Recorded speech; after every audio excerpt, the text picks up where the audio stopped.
I'm here with Jake. You know him from Hazard Class. We're trying something new. A new thing. Yeah. A third guy, if you will. Yeah. So what are we going to talk about today? We're going to talk about common exposure levels. Explaining the industrial hygienist and maybe how it applies to them. And we're going to talk about how a hazardous materials technician might use them on scene as well. Let's take a listen.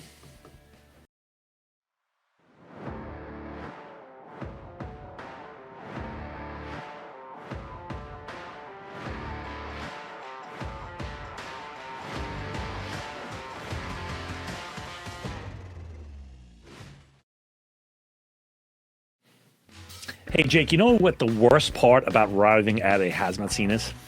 Besides the fact that my hair looks like a rat's nest. Much like Mike's, yeah, but also uncertainty. You don't have any idea what's in the air.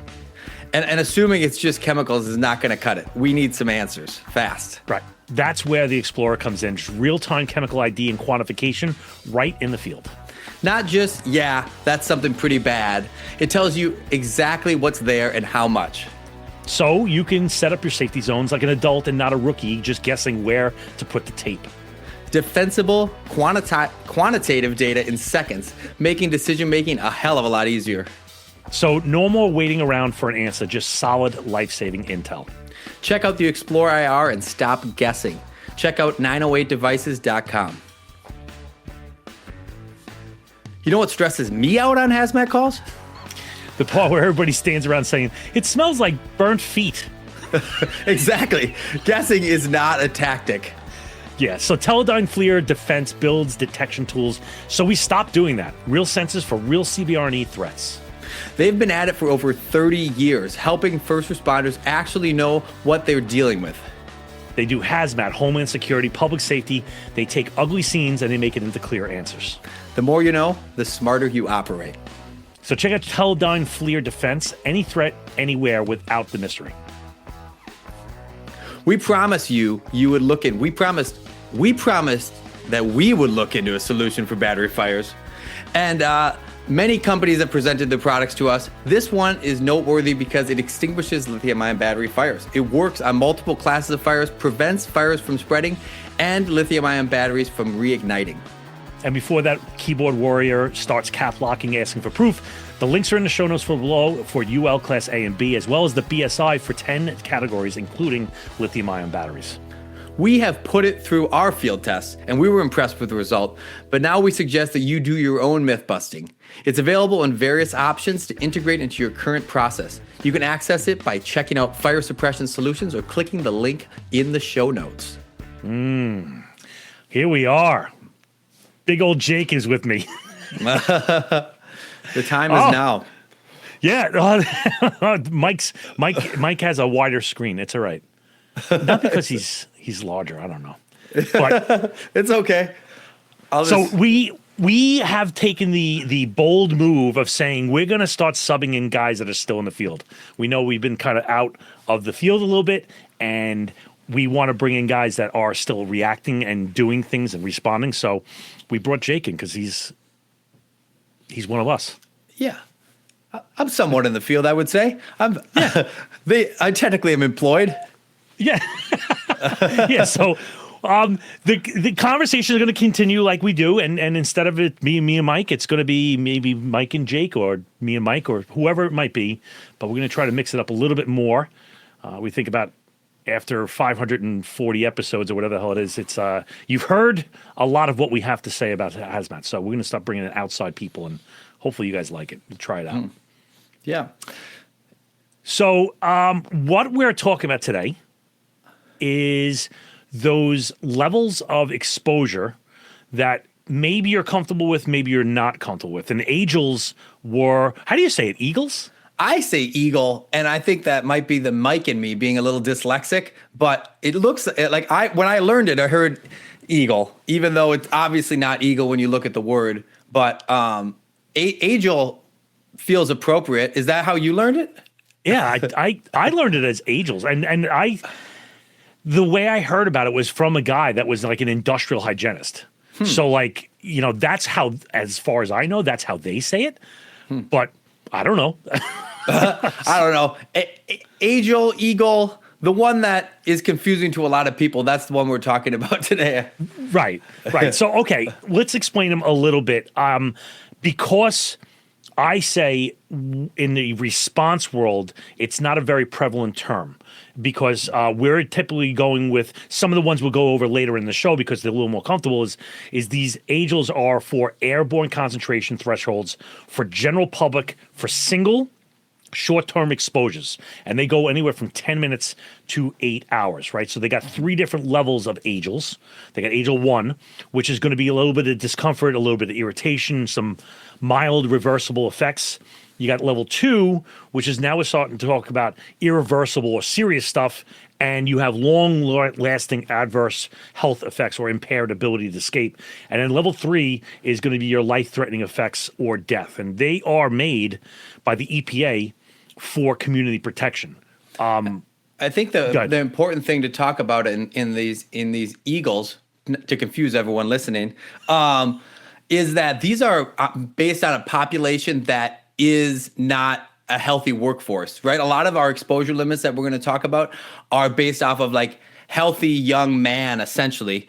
Right. And these are not. These take into consideration the elderly, people that are like babies, and maybe someone with asthma, stuff like that. All that information is factored into these community guidelines, not just for a safe person working in the workforce.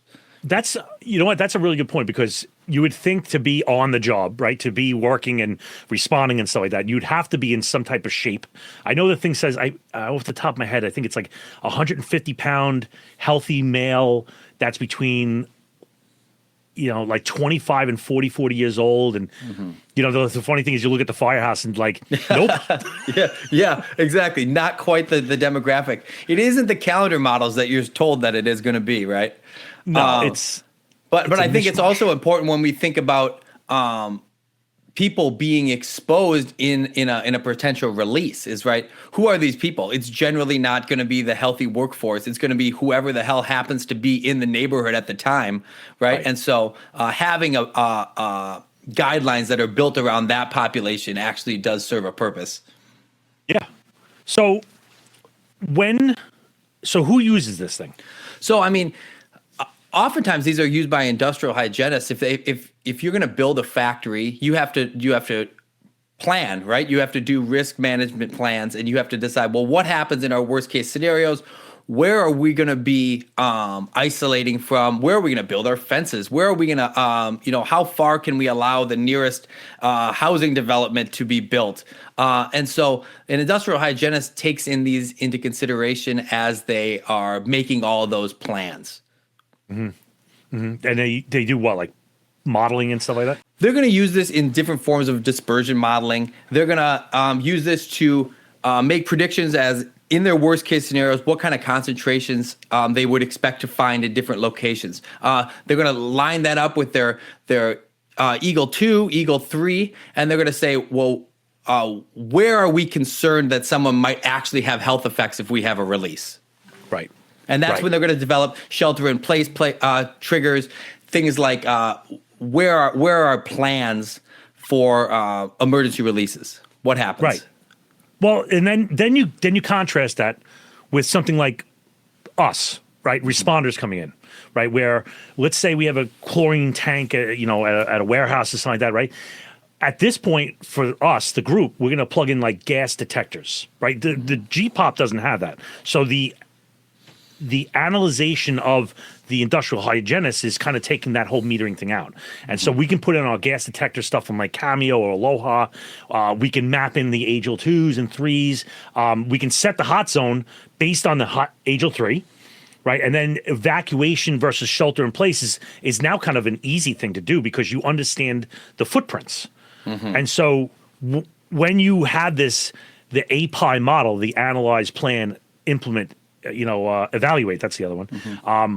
We analyze it based upon the AGELs. We plan based upon those action decisions, right?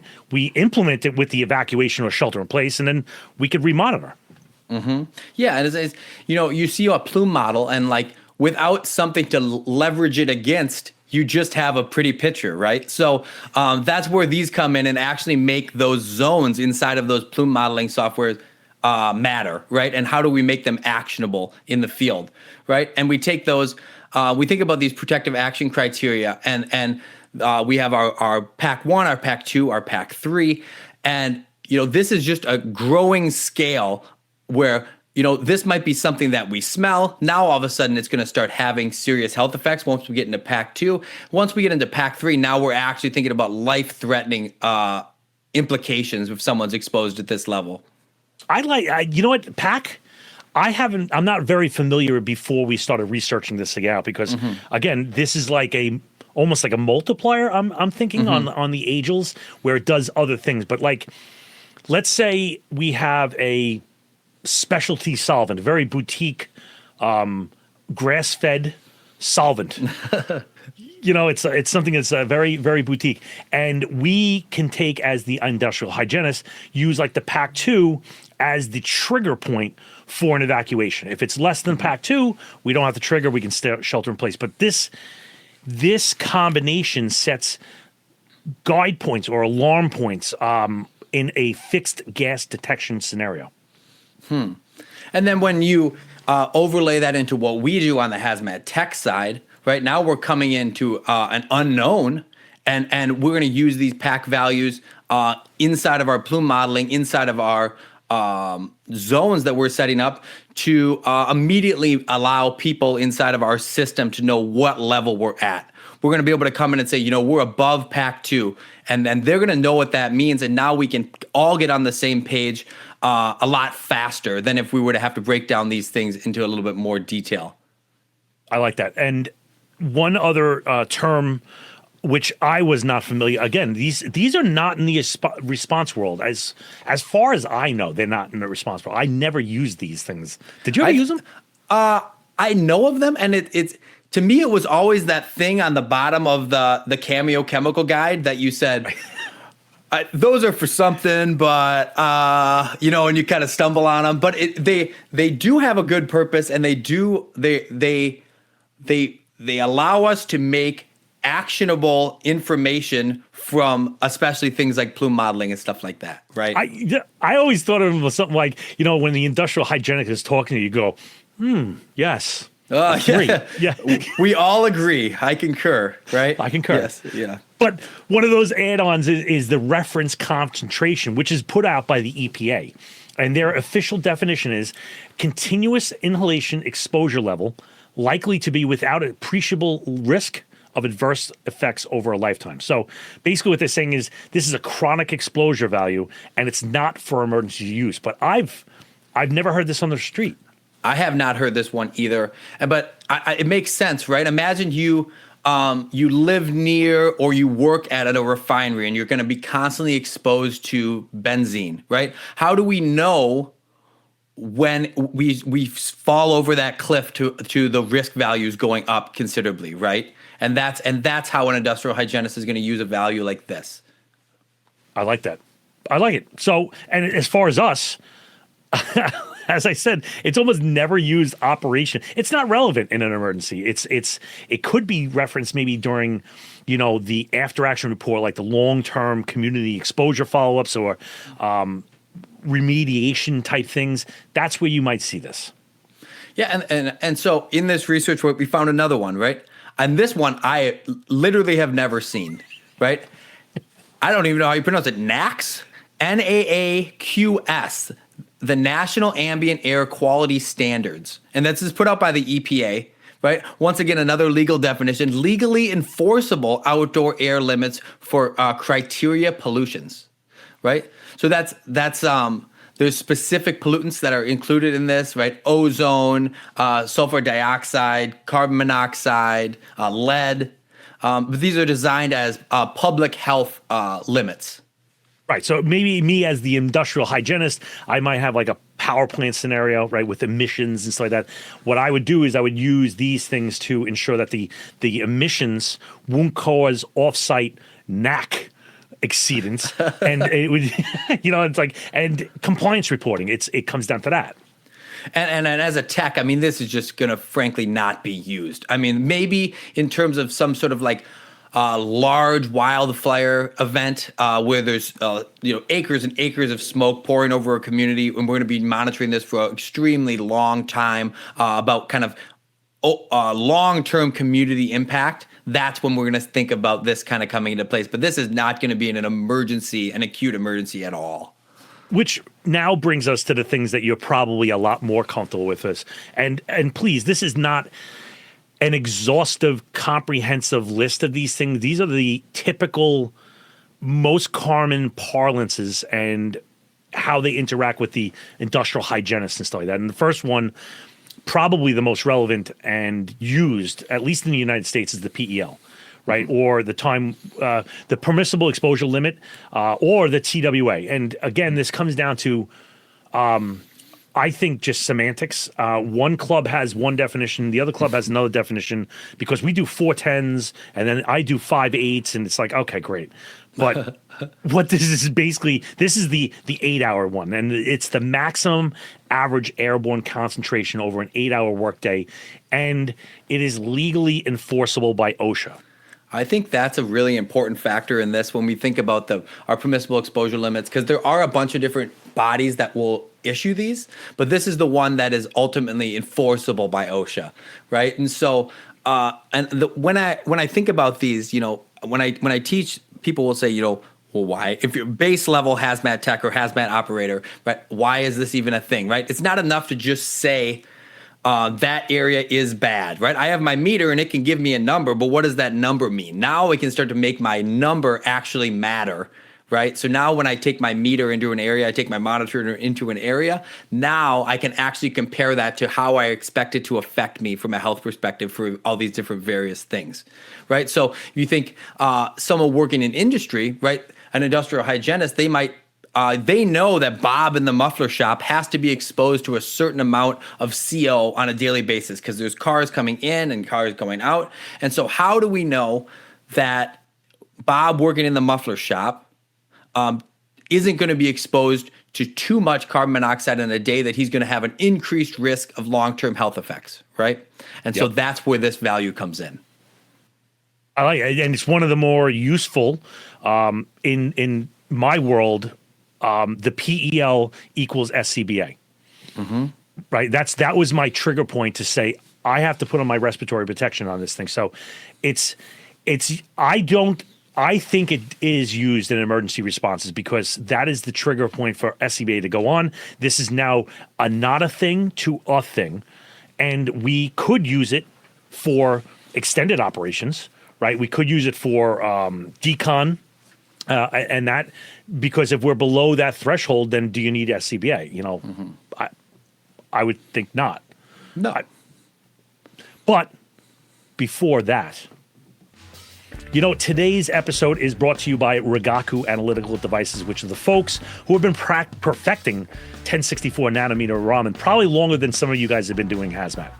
They just launched their 4th generation handheld analyzer, the Icon X, built specifically for real-world stuff hazmat teams deal with every day. We're talking dirty powders, mixed materials, dyes, colors, all the things that make other instruments throw a tantrum. And the 1064 nanometer laser means that reduced fluorescence. So what you get is fast, reliable chemical ID in under a minute instead of staring at that blank screen wondering what went wrong. And this new platform isn't just an upgrade, it's a whole toolbox. It supports new accessories, including standoff analysis, so you can get answers without getting too close. Yeah, so if you want an analyzer that's been evolving right alongside the hazmat world, check out Rigaku's newest Raman at rigakuanalytical.com. You know what I love about the city? The protesters blocking the streets? Yes, that and the e-scooter gangs. They are great. Oh, yeah. Nothing screams hazmat like a moped with a battery that's about to go nuclear. Right. That's where Obexian FR saves the day. Lightweight, mobile-friendly, and designed for first responders because the last thing we need is extra weight when things are heating up. And it's third-party tested to lower the toxic gases below IDLH levels. So you can actually breathe while you're putting the scooter fighter out. And if you need more, Obexian FR comes by the pallet or in certified poly drum kits. Perfect for when you think, yeah, we're going to need a lot of this. So protect your team and your lungs, and go to see this at thehazmatguys.dgeo.com. That's thehazmatguys.dgeo.com.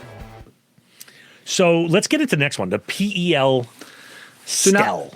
So now we're stepping away from a more chronic, not quite chronic, but more chronic exposure, thinking about 8 hours. Now we're going to step into a short-term exposure limit, our STEL, which is a 15-minute window, right? So that it's an average concentration over a 15-minute window. So we need to be below that level more than we are above it on average in a 15-minute sliding window throughout the day, right? This is going to be a measure of acute exposure.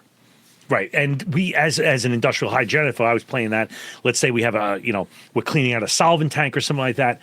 What I would do is this would be the peak for the 15-minute task. At that point, I would rotate a worker to prevent the STL exceedance. Now, before we get into the hazmat responder, I feel that this is much more in line with what we do because there's scenes that take us a couple of hours to clear, but I will say the vast majority of the operations, we're in and out in 15 to 20 minutes. Yeah, and I mean, let's just be realistic, right? If you're wearing an SCBA, right, you are, and best case scenario, maybe have 45 minutes. You certainly don't have 8 hours. Yeah, right. So, this is a much more usable time frame in terms of what we would expect to be exposed to while we're working, right? And so when we think about this, we can think about how long are we going to be inside the warm zone, and then also making plans for our SCBA air management. If we're going to be going in, how long are we going to be staying in, making sure that we can get out before we would have some sort of air emergency. Yeah. Now, another one is the PEL ceiling, right? Which the ceiling is the top, right? So this is the concentration that must never be exceeded at any time. As a industrial hygienist, I could use this for things like maybe like chlorine, right? Irritant gases. Now, if I have reached this thing, that means the instantaneous reading exceeds the ceiling, which means you need to take immediate corrective action at this point. Yeah, and this one is really something that's different than the others. The other ones are a sliding scale throughout the day, right? We're going to be under more than we're over, while this is a hard line. We don't go over this. And this can be useful for us hazmat responders in terms of setting alarm limits, right? We can have this so that our high alarm is set so that we know when we've hit this limit, and now we know that it's time to take immediate action and withdraw. I like that. The PEL peak. You think that was a ceiling? I'm going to smash it right now. It's not true. Well, it kind of is. The peak actually is the maximum allowable peak above the ceiling, but for a limited duration and frequency. Now, I will say this has been largely removed from the books, and I don't think the current curriculum actually addresses this one. I've never really used it. I've never heard of this one even in peak.